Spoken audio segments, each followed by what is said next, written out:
मैं कांग्रेस हूं।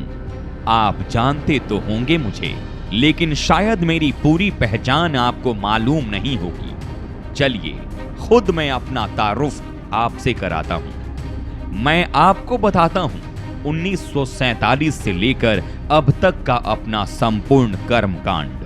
आजादी से लेकर अब तक मैं लगातार देश से ज्यादा अपने फायदे की ही तो सोच रहा हूं। मैं वही कांग्रेस हूं जिसके दामन पर 25,000 हिंदुओं के खून के छींटे पड़े रहे, लेकिन पाकिस्तान को मदद के नाम पर 75 करोड़ रुपए दिए।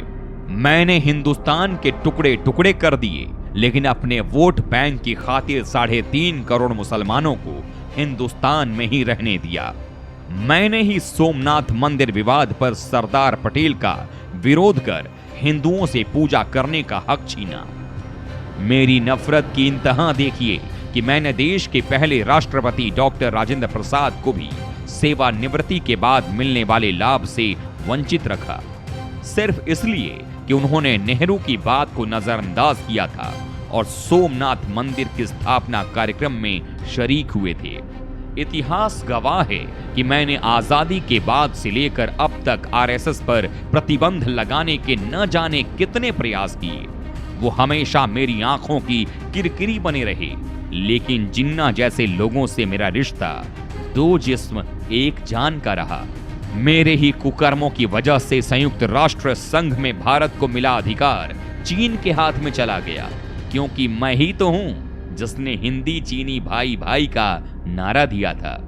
मैं वही कांग्रेस हूं जिसने हिंदू कोड बिल तैयार किया और सरदार पटेल के प्रतिबंध लगाने के बावजूद उसे पारित कर दिया। वो मैं ही हूं जिसने जम्मू कश्मीर में 35A और धारा 370 का कलंक लगाया था।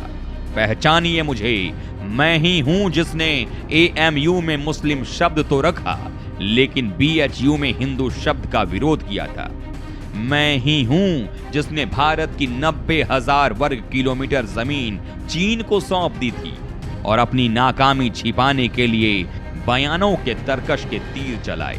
अभी मेरा कर्मकांड खत्म नहीं हुआ है। वो मैं ही हूं जिसने 1971 में गायों की रक्षा के लिए आंदोलन कर रहे सैकड़ों साधुओं की गोली मारकर हत्या करवा दी थी। बांग्लादेशी रोहिंग्या मुसलमानों के लिए जो विवाद देश में इस वक्त चल रहा है, उसे भी तो मैंने ही बसाया था। याद है ना 1971 का वो साल जब अपने वोट बैंक की खातिर मैंने रोहिंग्या मुसलमानों के कलंक को अपने दामन से चिपका लिया था। मैं वही कांग्रेस हूं जिसने हमारी सेना द्वारा जीते गए POK को पाकिस्तान को उपहार में दे दिया, बल्कि पाकिस्तान की जेलों में बंद हमारे 54 बहादुरों की परवाह किए बिना 1971 में सरेंडर किए गए 93,000 पाकिस्तानी सैनिकों को भी लौटा दिया, क्योंकि बुज़दिली तो मुझे मेरे बड़ों से विरासत में मिली है। देश की सेना का अपमान करना तो मेरी आदत है। अब देखिए ना, 1971 में जिस सेना प्रमुख मानिक शॉ ने पाकिस्तान के खिलाफ हमें जीत दिलाई, उसी बहादुर सेना नायक को हमने 32 साल तक उनका वेतन नहीं दिया। वो भी सिर्फ इसलिए कि उन्होंने देश हित में इंदिरा के हुक्म को मानने से इनकार कर दिया था। मैं वही हूं जिसने 1972 में मुस्लिम पर्सनल लॉ बोर्ड बनाया। बनाता भी कैसे नहीं, सवाल मेरे वोट बैंक का जो था। फिर भला वोट बैंक के सामने संविधान की परवाह कौन करता है? मैं ही तो हूं जिसने आपातकाल लगाकर लोकतंत्र का गला घोंटने की कोशिश की थी। अब मेरे दोहरे चरित्र को देखिए कि मैंने संविधान में धर्मनिरपेक्ष शब्द की वकालत की, लेकिन हज के लिए सब्सिडी देने को भी हमने प्राथमिकता दिया और आज भी उसका दुरुपयोग करने में मुझे शर्म नहीं आती। 1984 में 30,000 से ज्यादा सिखों के खून के छींटे भी मेरे दामन पर पड़े थे, लेकिन मुझे शर्म आती कहां है? जरा रुकिए, मेरे कुकर्मों के कुंडली के कुछ पन्ने तो अभी भी बाकी हैं। 1991 में मैंने गरीबी हटाओ का नारा दिया और देश का सोना गिरवी रखकर देश को ही गरीब बना दिया। मुसलमानों के प्रति हमारा प्रेम देखिए कि 1995 में मैंने वक्फ एक्ट में संशोधन कर उसे पहले से कहीं ज्यादा मजबूत करने का काम किया। मैंने ही तो रिमोट कंट्रोल PM बनाया।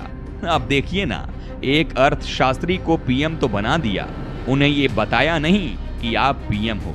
तभी तो अपने पूरे कार्यकाल में सारे फैसले पीएम सर नहीं बल्कि मैडम लिया करती थी। अब मेरी मैडम कौन है ये शायद बताने की जरूरत नहीं, जिनके इशारे पर 2004 से लेकर 2014 तक इतने घोटाले हुए कि आप गिनते गिनते थक जाएंगे। खैर थोड़ा और आगे बढ़िए। 2008 में दहशतगर्दों का कुनबा आर्थिक राजधानी मुंबई में आतंकी वारदात को अंजाम दिया, लेकिन मैंने क्या किया? सवालों से बचने के लिए आरएसएस और हिंदू संगठनों पर आरोप लगाकर हिंदू आतंकवाद को जन्म दे दिया।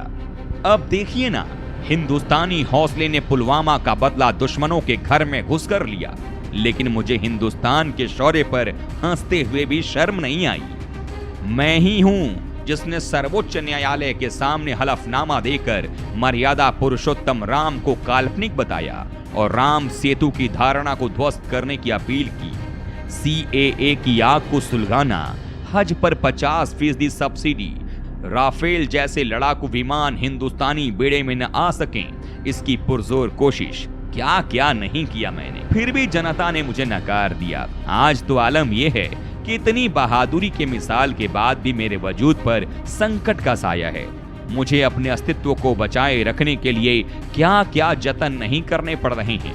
भारत जोड़ो यात्रा निकालनी पड़ रही है, लोगों के बीच जाकर सफाई देनी पड़ रही है, क्योंकि कुछ लोगों को मेरा परिवारवाद पसंद नहीं आ रहा। मैं कांग्रेस हूँ।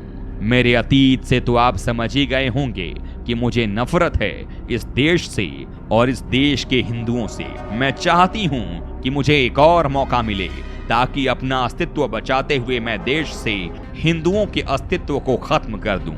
जी हाँ, मैं कांग्रेस हूँ। जी हाँ, आपको कांग्रेस का ये कर्मकांड कैसा लगा? आप अपनी राय कमेंट बॉक्स में जरूर दें।